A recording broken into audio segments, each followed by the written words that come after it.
Bienvenidos a la cuarta sesión del Seminario de Pensamiento Sistémico y Análisis de Sistemas.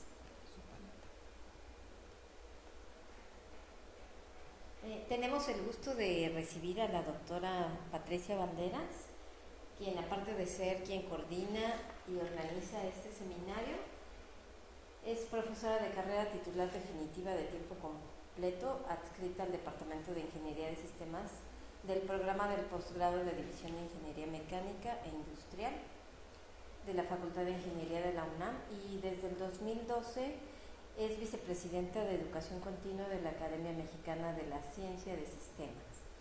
Y sus principales líneas de investigación incluyen la modelación estructural de fenómenos sociales y de ingeniería, optimización y programación no lineal, además de procesos cognitivos en educación matemática.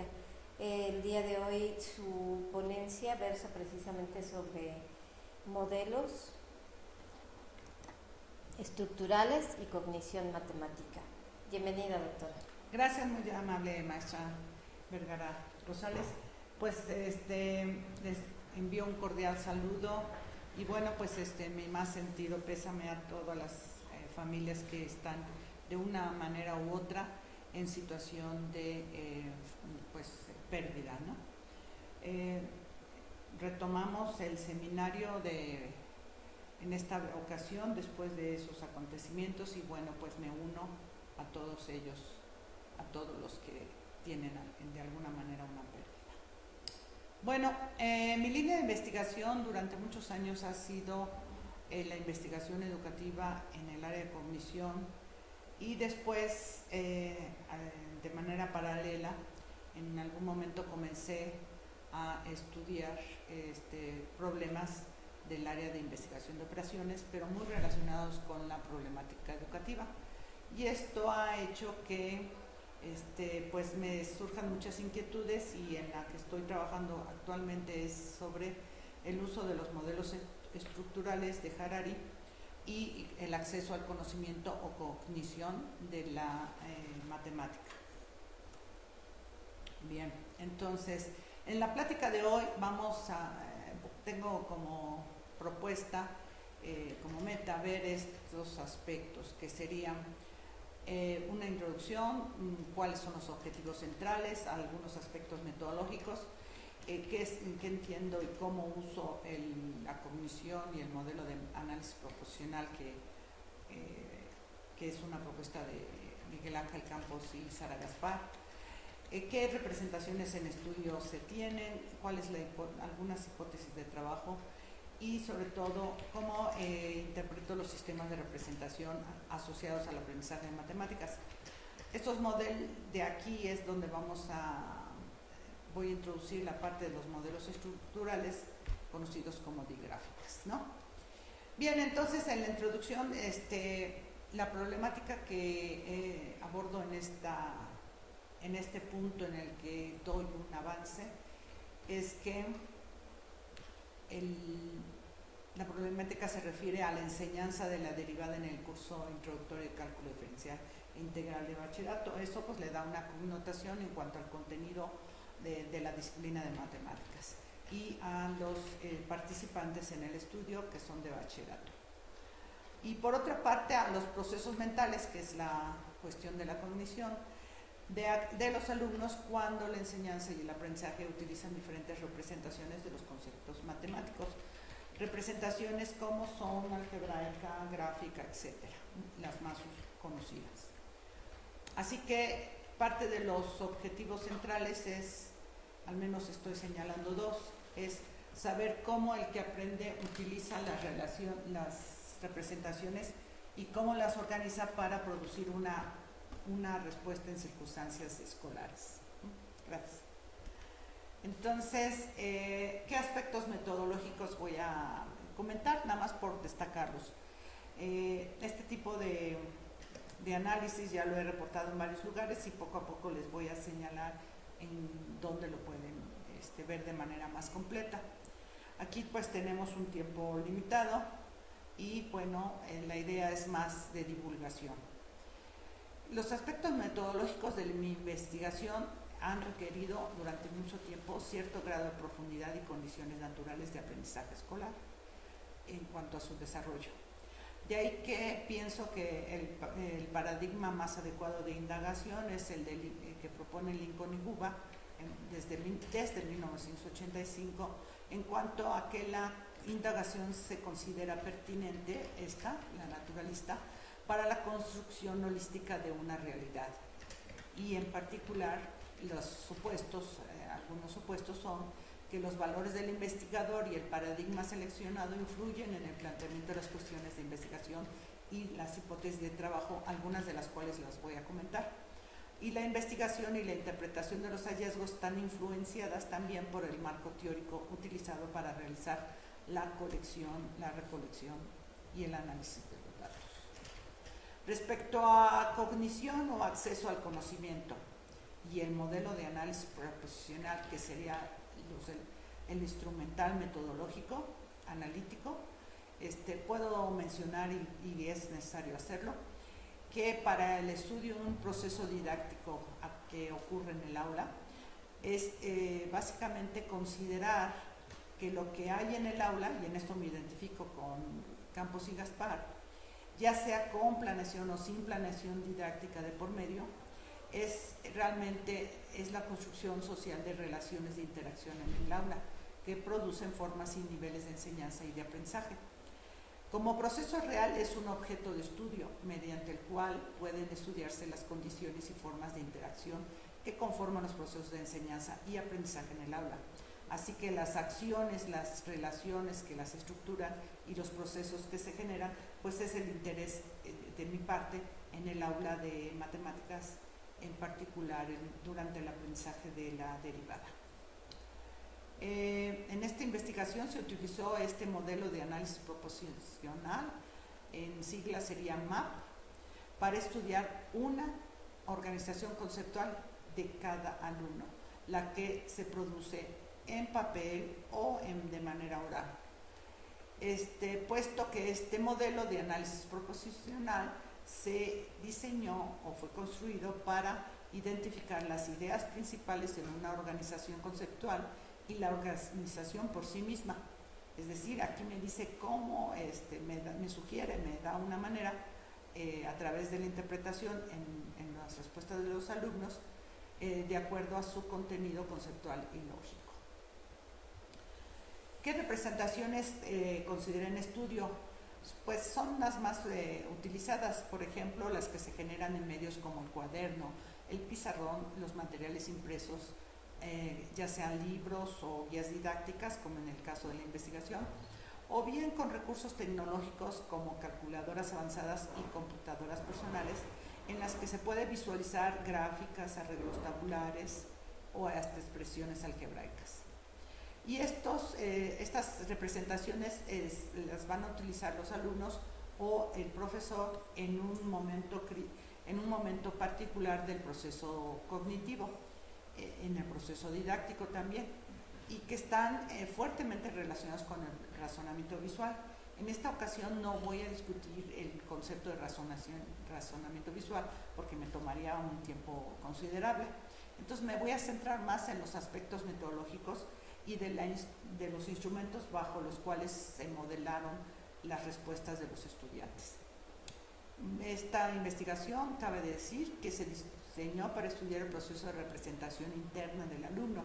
Es obvio que es una manera indirecta de hacerlo. Y que tiene lugar este proceso de razonamiento, de acceso al conocimiento, tiene lugar durante la enseñanza y el aprendizaje de la derivada, cuando esta enseñanza se apoya en las representaciones generadas en calculadoras avanzadas, en condiciones escolares y sobre todo, cabe decir, el profesor se limita a ser un observador nada más.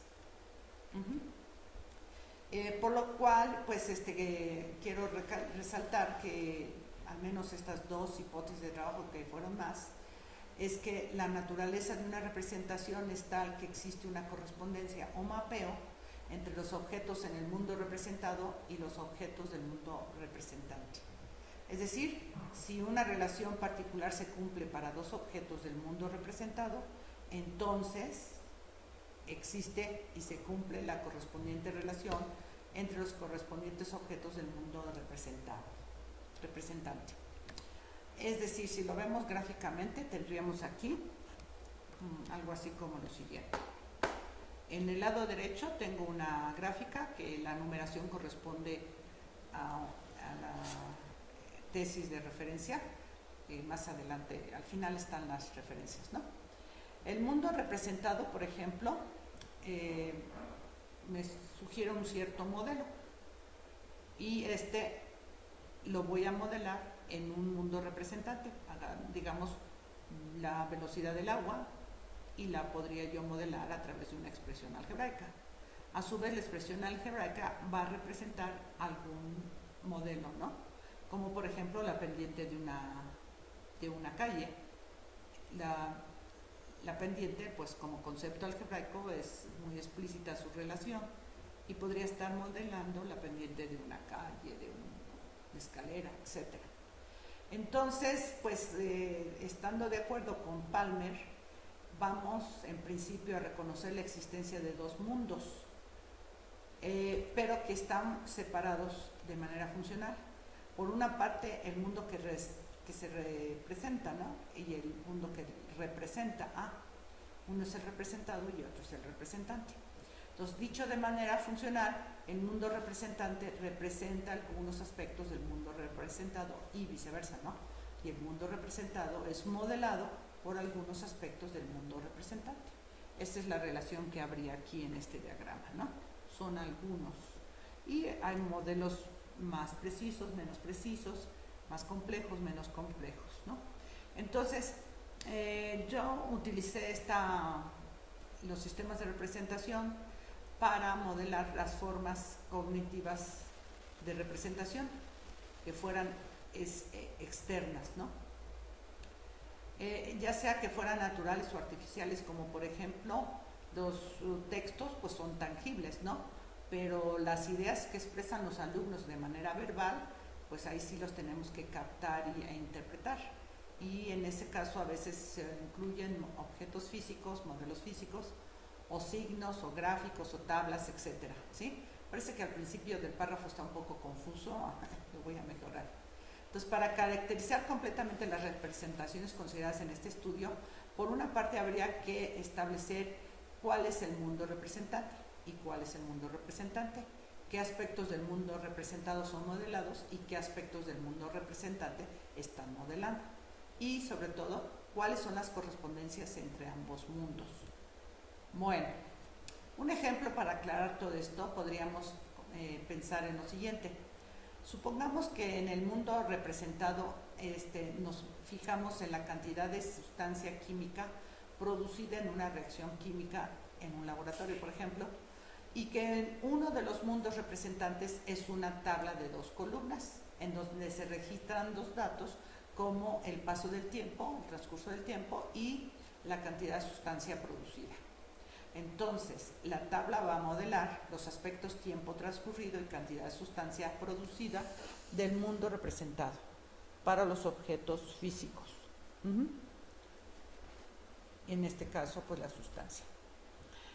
En cambio, lo diríamos desde la perspectiva del mundo representante, los objetos tiempo y cantidad de sustancia en la tabla es el mundo representante. Se espera que haya una relación entre ellos descrita por el conjunto de pares proporcionados en 2 columnas de una tabla y que se corresponden con los objetos tiempo y cantidad de sustancia producida en la reacción química, el mundo representado. La relación en este último es preservada en el mundo representante. Entonces, déjenme mostrarles la tabla de 2 columnas. Se correspondería a lo que se visualiza aquí. En los pares de datos de la tabla tendríamos que ver, ¿cómo se llama?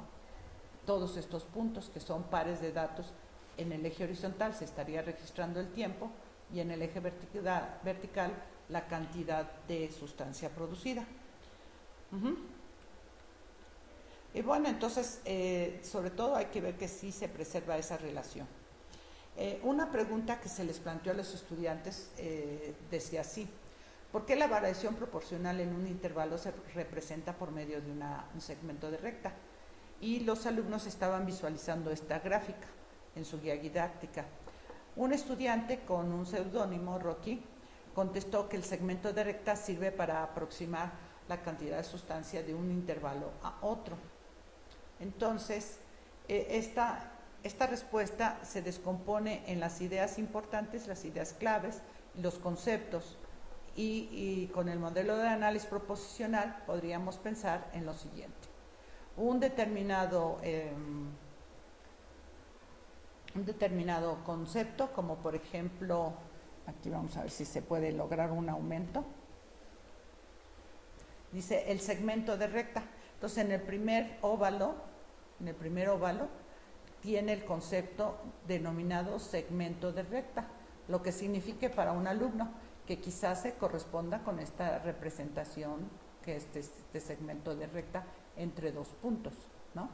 Entonces dice Rocky, el segmento de recta sirve, la palabra sirve es una relación para aproximar, es la otra, la cantidad de sustancia. La cantidad de sustancia es otro concepto, y de un modelo a otro, D sería esta otra relación, de un intervalo a otro, ¿no? Y que vuelve a regresar. Entonces, en general, la respuesta de este alumno lo podemos ubicar con que da respuestas con palabras, con discurso, con lenguaje común y corriente, pero que está aludiendo a una gráfica. Por eso esta gráfica sugiere que el concepto segmento de recta alude a una representación gráfica como la que vemos aquí, puesto que ellos tenían en mano esto para producir una respuesta. Después que el concepto cantidad de sustancia hacía alusión o se vinculaba, se relacionaba con un par de datos de una tabla en donde se proporcionaba cantidad de sustancia y tiempo transcurrido.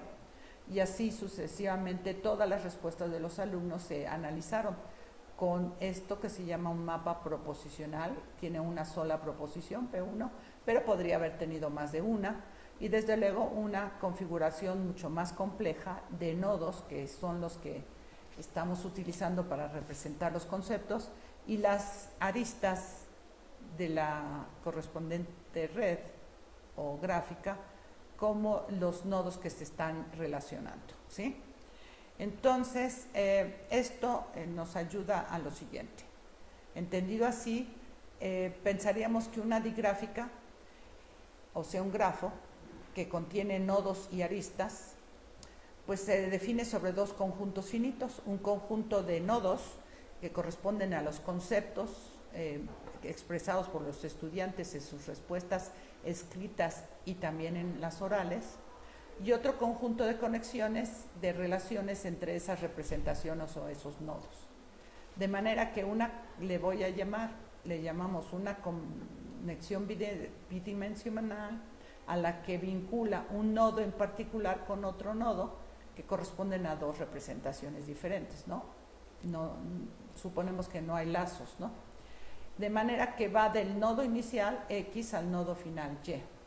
Y desde luego los axiomas que satisfacen esta manera de representación por digráficas o modelos estructurales son que el conjunto de representaciones es finito. En nuestro caso nada más estudiamos 5, las representaciones con texto común y corriente, lenguaje común, las representaciones con números específicos como 7 o 8 cantidades, ¿no? En particular 4.3, etcétera, y las representaciones geométricas o gráficas, como las gráficas cartesianas, las que vimos en la página aquí. Esta sería una representación gráfica, ¿no?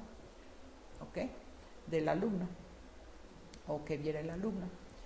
Y desde luego las representaciones con expresiones algebraicas o simbólicas, que le llamé S en particular, y finalmente las representaciones con tabla de doble entrada, que aquí no la incluí, pero son las conocidas, ¿no? Entonces, de esa manera se cumplen 5 axiomas, que son que el conjunto de relaciones es finito y no vacío. O sea, hay relaciones, por lo menos alguna de esas 5. El conjunto de conexiones bidimensionales, es decir, como estas dos, esto es una bidimensional, en la que enlaza una representación con otra, es finito también y no vacío. Son todas las posibilidades, ¿no? De 5 representaciones tomadas de 2 en 2, ¿no? El conjunto de conexión, y otra cosa es que no vamos a tener 2 nodos inicial y final para conexiones distintas. Es decir, que no habría paralelas. Es decir, con 2 nodos no podrías tener un lazo, una arista y otra más, que fuera diferente. Eso no se da. Y también no hay lazos, es decir, que no voy a contabilizar, porque sí los hay, ¿verdad? Se mantienen en una representación, por ejemplo, discursiva de texto y no cambian a lo largo de mucho mensaje de gráfica. Se mantiene ahí. Entonces no represento los lazos, ¿sí? Es decir, los que ocurren entre el mismo tipo de representación. Pensado así, bueno, hay ciertas características de las digráficas. La digráfica se va a ver como esta cuestión. Aquí, esta sería una digráfica. Estaba yo mencionando 5 analizadas. El discurso textual, palabras comunes y corrientes, el lenguaje natural. Las gráficas de cualquier tipo, cantidades, ¿verdad?, específicas, numéricas, que el alumno utiliza, o ya sea para entender o para comunicar ideas, todos los aspectos algebraicos, simbólicos de la notación matemática, y los arreglos de tablas de doble entrada, ¿no? Entonces, esas son las estructuras que llamamos modelos estructurales, ¿sí? Las digráficas. Entonces, ellas tienen ciertas características que nos permiten describir la estructura representativa de los participantes. Obviamente, como esto es un estudio cualitativo, es interpretativo, es la manera como lo hice. Entonces, en particular, ¿qué configuraciones nos interesan? Pues las que son completas, las totalmente disconexas y las transitivas. Por ejemplo, la primera es que al menos hay una conexión bidimensional entre cualquier par de representaciones. Entonces, esas son completas.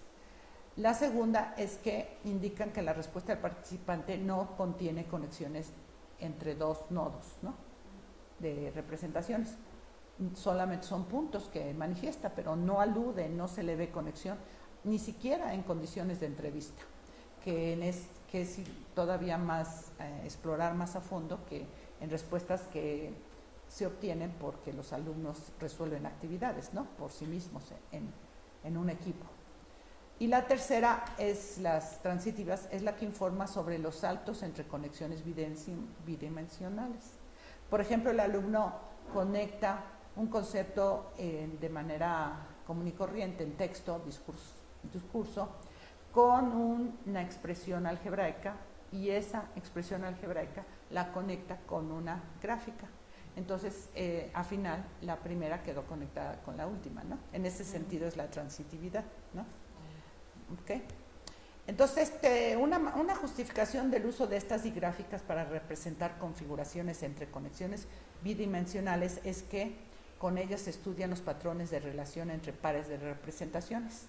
O sea, es identificar patrones de cómo lo hacen los estudiantes para ver su estilo o su idiosincrasia en el sentido de representación. Sobre todo porque pueden servir como modelo matemático de las propiedades estructurales de un sistema empírico que trata de relaciones entre pares de elementos. Y me refiero otra vez a Harari, ¿no?, y a Palmer. Así que una interpretación de las digráficas generadas por las configuraciones de conexiones bidimensionales estriba en la coordinación entre los elementos empíricos, es decir, conceptos representados en una forma, y las relaciones o referencias entre 2 representaciones y sus puntos y las aristas dirigidas o flechas, ¿no?, que es lo que estaba yo mencionando. Pues aquí ven que hay flechas dirigidas de D a G de manera clara, pero que en algunas respuestas de los estudiantes pues estuvieron punteadas, lo que quería decir que podría tener una relación, pero que se iba a constatar hasta la entrevista. Y desde luego el protocolo de entrevista era muy cuidadoso de no poner palabras en el entrevistado, ¿no? Entonces, un ejemplo de esto, ya nada más por completar esta parte de los modelos estructurales. Entonces tenemos que los nodos son cualquiera de estas representaciones, cualquiera de estas 5, ¿no? Y la representación tridimensional es cuando se dan los vínculos entre 3, ¿no? y la estoy sombreando aquí de manera diferente, y en esta parte se ven tres. Se vería de lo numérico, lo simbólico y la tabla.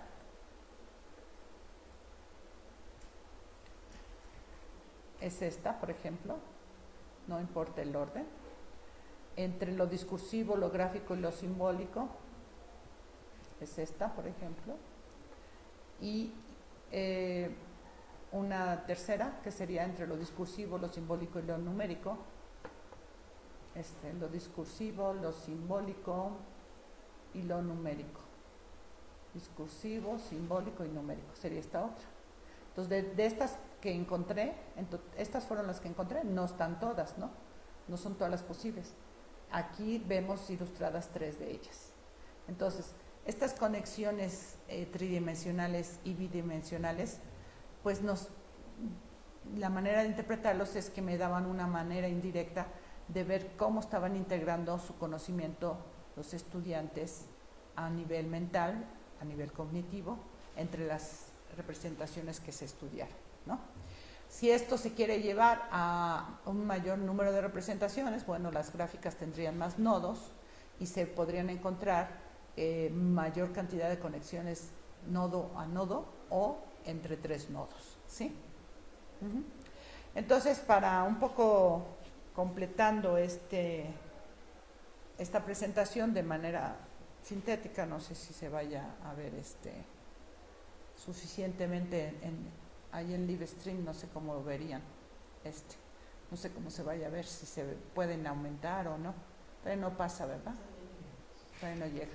Entonces, en este cuadro tomado de Valderas, en 1998, se simplifica se presenta un ejemplo para una pregunta, la pregunta 2.41. En general no es en sí pregunta, es un ítem, toda una discusión, ¿no? Y que el alumno contestó con, aquí sí me voy a poner mis lentes, con seis proposiciones, ¿no? Ahora sí ya se ve, no sé si con control más se podría ver, así miren, se ve mejor, ¿no? Con 6 proposiciones, a lo mejor ya se ve mejor ahí. Entonces, en la primera proposición, el alumno contesta con conceptos como velocidad, agua, incremento, velocidad mayor. Entonces, aquí se dan estas relaciones y por lo tanto vemos que si está en términos discursivos todos estos, está relacionándose al aspecto de velocidad dado en términos simbólicos, a la gráfica de la trayectoria del agua que sale por una manguera, a lo simbólico otra vez con expresiones de incrementos y mayor que o velocidad. Entonces, bien podríamos decir que la conexión tridimensional que sí podríamos encontrar entre ellos es que liga lo discurso con lo simbólico y lo gráfico y 2 veces, ¿no? Yo no contabilicé, no he visto ahora sí que como el valor numérico de cada representación, pero también es interesante, ¿no? Que sería la densidad. Y bueno, que el modelo de análisis proposicional sí permite calcular la densidad, la calidad de la respuesta del alumno en comparación con un criterio que es la respuesta del profesor, pero que aquí no lo estoy discutiendo, ¿sí? En general hay otras publicaciones al respecto. Entonces, de todas estas que encontramos, se dio también la discursiva con la numérica y la simbólica, y la discursiva con la simbólica y la gráfica, que son las tres que se pueden ver aquí, ¿no? 1, 2 y 3, ¿no? Serían las que se pueden ver. Entonces, bueno, pues con esto paso a nada más comentar los resultados, ¿no? Un poco de los resultados, que sería a la manera de resumen, ¿no? Que lo que se encontró en este estudio es que los alumnos en una gran cantidad de ocasiones muestran sistemas de representación muy conectados, o sea que todos los nodos quedan conectados, que el que nunca se encontró fue por ejemplo, entre el simbólico y la tabla casi no hubo conexiones. El que sí hubo sí fue entre gráfica y tabla, entre discurso y tabla sí lo hubo, etcétera, ¿no? Entonces, para mayores detalles, pues yo les invito a revisar el libro de Ingeniería en Sistemas, Metodologías y Técnicas que publica Plaza y Valdés en coedición con la Facultad de Ingeniería, en donde están pues todos un poco más de detalles, y desde luego la tesis donde está expuesto todo el caso de Rocky, ¿no? Y la síntesis de 7 participantes en total, reunidos en 2 equipos, un equipo de jovencitas y un equipo de jóvenes, puesto que así decidieron ellos reunirse a trabajar. Las sesiones de trabajo eran guiadas por lo que se le llamaba aquí guía didáctica, en donde se les pedía a los alumnos respuestas en particular, muy concretas, unas amplias y otras menos amplias, y que los alumnos negociaron en cuanto a la interpretación y el significado, pero que cada uno redactó de manera individual, no se permitió copiar la respuesta o dictar la respuesta para todos, ¿no? Sino la discutían en todos, llegaban a un consenso oral y ya cada quien redactaba a su manera lo que había entendido. Y eso fue una parte del estudio, y esta segunda parte del estudio de este ítem en adelante, 241 y 242, fueron en condiciones de examen, y entonces ahí sí pues no había interacción de grupo. Entonces las 2 publicaciones con Plaza y Valdés son 2 capítulos en el libro de Ingeniería de Sistemas, Investigación e Intervención el primero, y el de 2011, y el segundo de 2015, Metodologías y Técnicas. Si ustedes, les invito a consultarlos, si quieren revisar ahí con mayor detalle, o bien la tesis de doctorado que tiene acceso desde la Dirección General de Bibliotecas de la UNAM, como un texto, nada más que está un poco caótica en su copia, porque no era digital y le escanearon. Ya no quedó muy bien que digamos, pero bueno, pues así está. Entonces les agradezco mucho su atención, y aquí les dejo un ratito queda, ¿verdad? Queda grabado en la sesión de Livestream las referencias, algunas, es una selección, pero bueno, pues ojalá me pudieran escribir. Se me olvidó poner el correo electrónico en la primera página, pero mi correo es valderas.patricia@gmail.com, todo en minúsculas. Y bueno, pues ojalá que la gente conectada mediante Livestream nos hiciera llegar su nombre y algún comentario o alguna pregunta. Eso es todo. Creo que Mónica Aparicio está conectada con nosotros. Saludos para la ingeniera Mónica Aparicio. Ojalá que nos diga algún comentario y que se complete este canal de comunicación.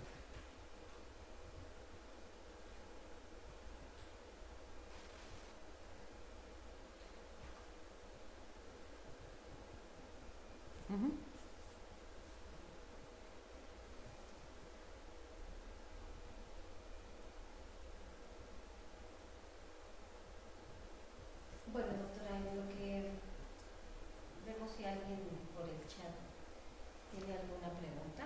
Sí, ¿sabe cuántos conectados hay? Hay 4 adicionales a nosotros. Perfecto. Muchos saludos a ellos, y ojalá que el tema les motive para indagar al respecto. Qué bueno que se puede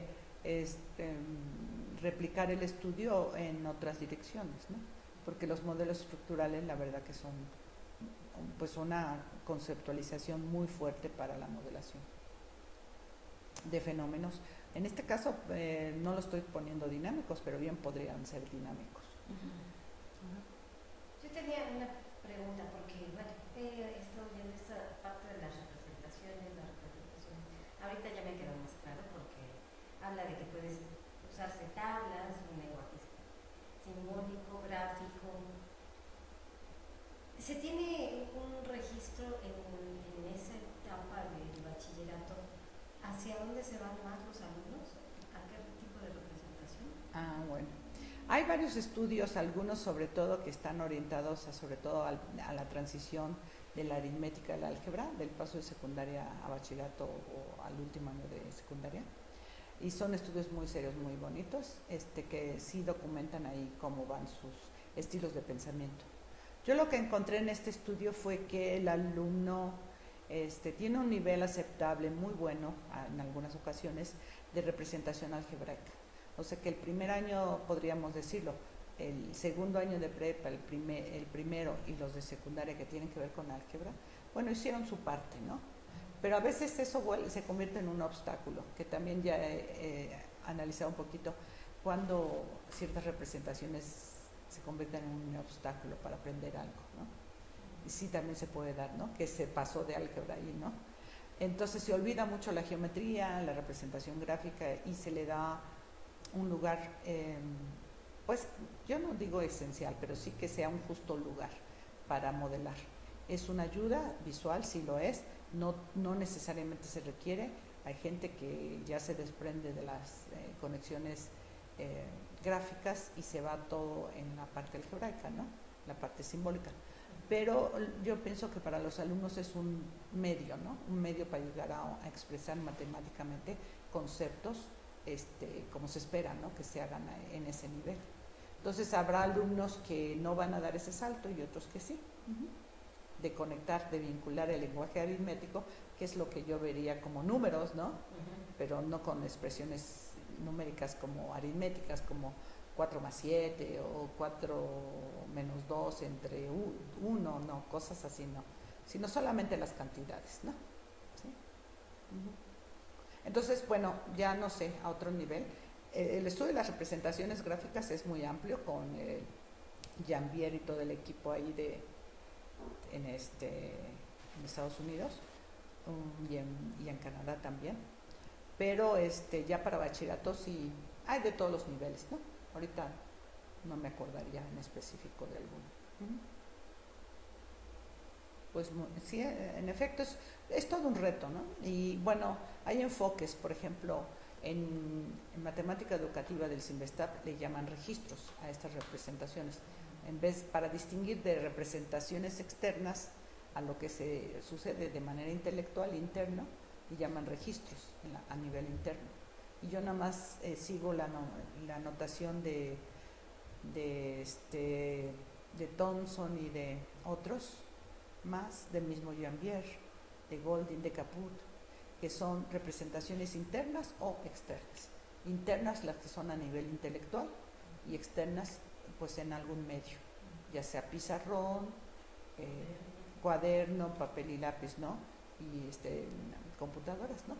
Pantallas de monitores, ¿no?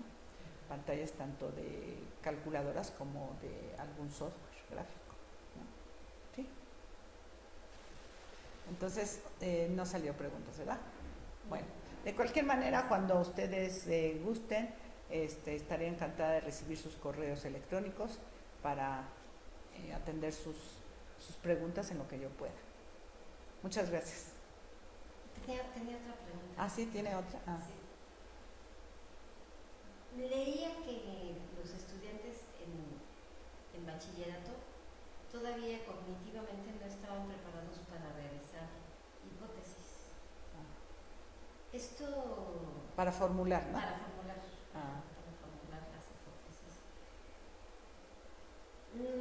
¿Usted considera que sí es real? O sea...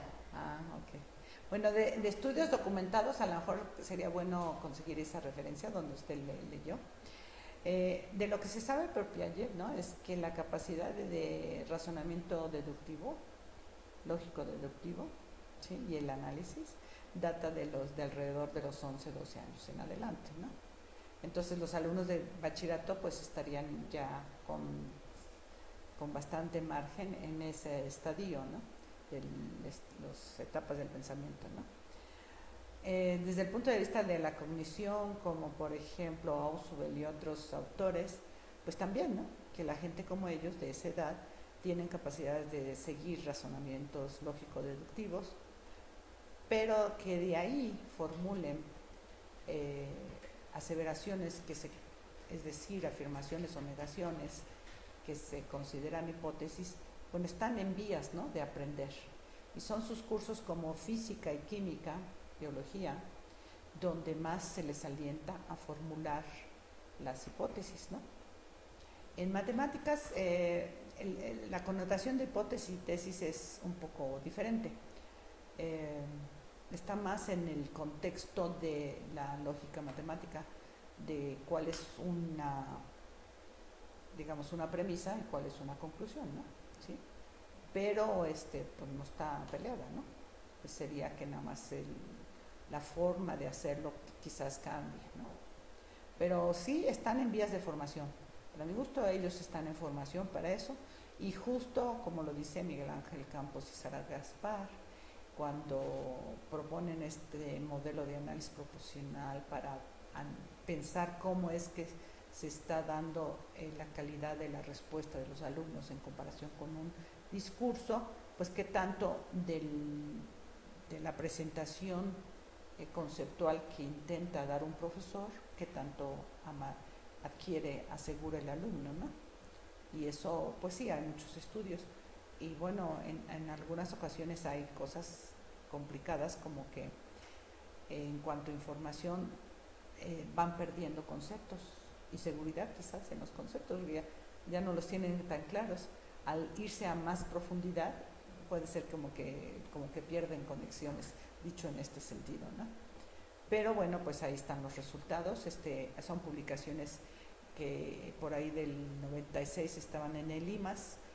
Por ejemplo, fue un libro, Problemas de acceso al conocimiento y enseñanza de las ciencias, que coordinaron Miguel Ángel Campos y Rosaura Ruiz, y en varias disciplinas, tanto física, biología, matemáticas, se están dando estas investigaciones. Yo les invito a conseguirlo. Seguramente que todavía en el IMAS, en la biblioteca, lo tiene. Bueno, por el momento no hay nadie planteando alguna pregunta. Agradecemos mucho su presencia en el seminario. Pues muchas gracias a ustedes, y sobre todo que nos acompañan lunes a lunes, pues muchísimas gracias. Hasta luego. Hasta luego.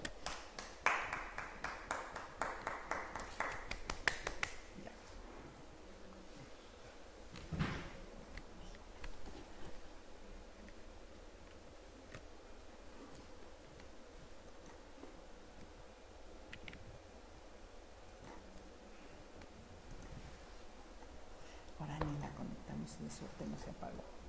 No se apagó. No se apagó. No se apagó.